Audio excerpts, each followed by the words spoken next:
It's a bittersweet start to summer for beer lovers as Pabst Brewery taps out on production of one of its most iconic brands, Schlitz. Some of the founding family continue to have ties to Wisconsin. Tonight, Merv Seymour takes us inside their private collection and to a southwestern Wisconsin brewery that has gone back in time to honor Schlitz as it ends production. It is a long history that's almost 180 years old. To learn the story of Schlitz, we went to the Milwaukee neighborhood blocks from its earliest beginnings. The Schlitz story actually starts without anybody named Schlitz. It was a young German immigrant, August Krug. Welcome to the never publicly seen Schlitz archives. What we have in the Schlitz archive is really an amazing collection of artifacts, advertising, photographs, old films, cassettes, original Schlitz artwork. It's all part of the private collection of the Uihlein family who helped give birth to the Schlitz brand. It was the largest lager brewing company in the world and definitely the largest company in the United States. John Eastberg oversees this rare collection. This is one of the earliest photographs taken of this neighborhood where the Schlitz Brewing Company originally started. This would be where the Fiserv Forum is and where the Bucks play today. August Krug had hired a bookkeeper by the name of Joseph Schlitz. And when Krug died in 1856, his widow, Anna Krug, married the bookkeeper and became Anna Krug Schlitz. Artifacts along the walls and on the shelves of this 2,500 square foot space chronologically pieces together a story.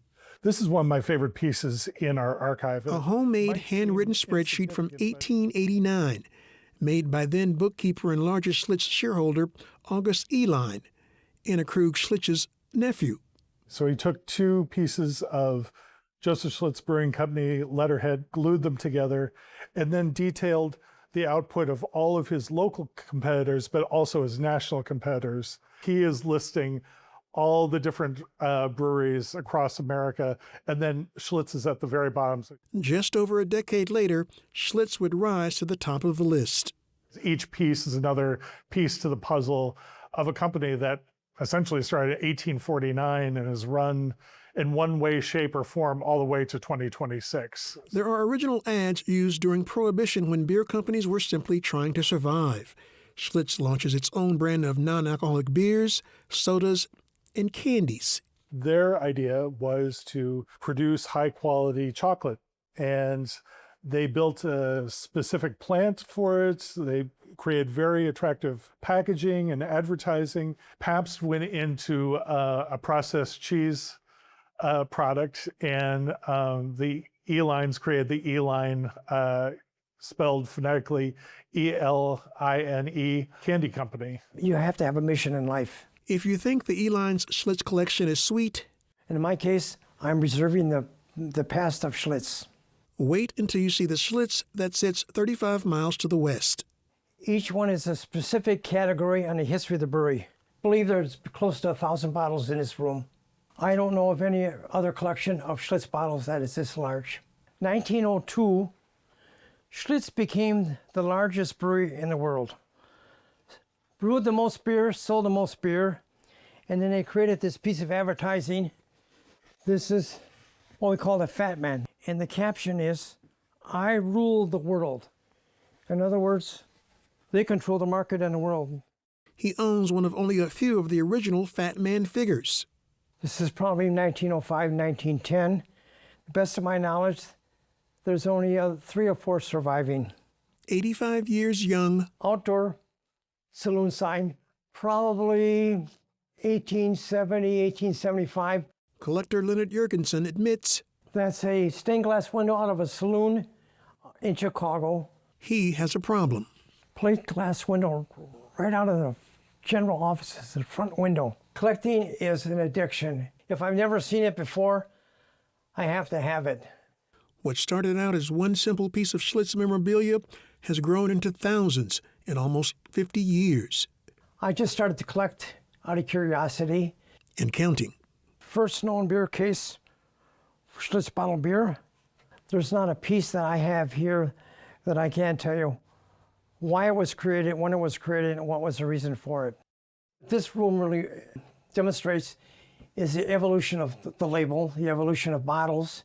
Bottles led to worldwide distribution, and Boss labeling prevented piracy while enhancing worldwide branding. And all the competition had to do was remove the labels, clean the bottles, and then put their branded beer in it. And what they soon discovered is that if you had a bottle and it's embossed with your name on it, Blatz or Pabst or Miller's could not use it. Every bottle here is a container for Schlitz beer. Some of them are 1877, some of them are 1999. Some of them still have the beer in them. This is paper label bottle from 1893, Chicago World's Fair. I'm preserving the past.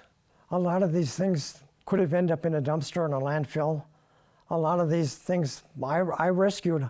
The beer that made Milwaukee famous, after it was acquired by Stroh's Brewing Company, they dropped that famous slogan, and for years they called it a great American beer. And a year later, they went back to the famous slogan. The slogan was created in 1893 by Alfred von Klotzhausen, who made lithographs for them. He shared it with them. They used it, and they incorporated it in almost everything they did. After 135 years, they still look at that slogan as key to the word Schlitz. This has got to be the coolest brewing day of my life. Inside the glass and concrete walls of Wisconsin Brewing Company, The history of Schlitz in itself is amazing. something special is brewing. Schlitz is an amazing brand, an amazing part of Wisconsin's heritage. It's standing room only with brewmaster Kirby Nelson center stage. Beer bottles, what color are they? With almost 50 years of beer brewing experience, So brown glass evolved as a way to protect beer to keep it fresher, more representative of what it's supposed to be. Kirby effortlessly puts on a master class in beer making. The yeast can just get in there and party to their heart's content and turn it into beer. And Schlitz history. For me to have the chance to brew an example of the beer that made Milwaukee famous from its golden era was absolutely irresistible. Using a handwritten detailed recipe from Schlitz logs dating back to the 1940s, The Schlitz that we produce is based on when Schlitz was on top of the world. and with special permission from Pabst, the owners of Schlitz, Kirby and the team used today's brewing technology to make yesteryear's beer. In 1950, were selling 5 million barrels. For nearly a month from this tiny control room, every phase of the beer making process is monitored. They meticulously test and taste until the mix is just right.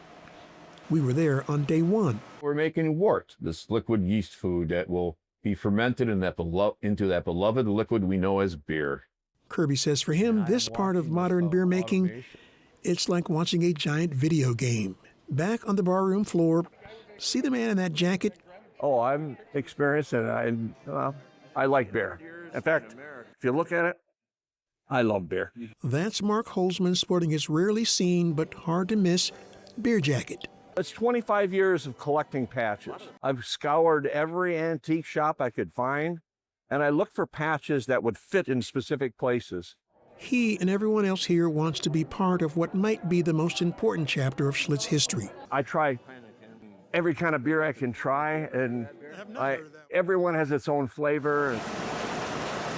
About a month after we were in the control room and 2 months since Pabst announced that Schlitz is shutting down, Wisconsin Brewing pumps out about 200 barrels of what they call commemorative Schlitz beer.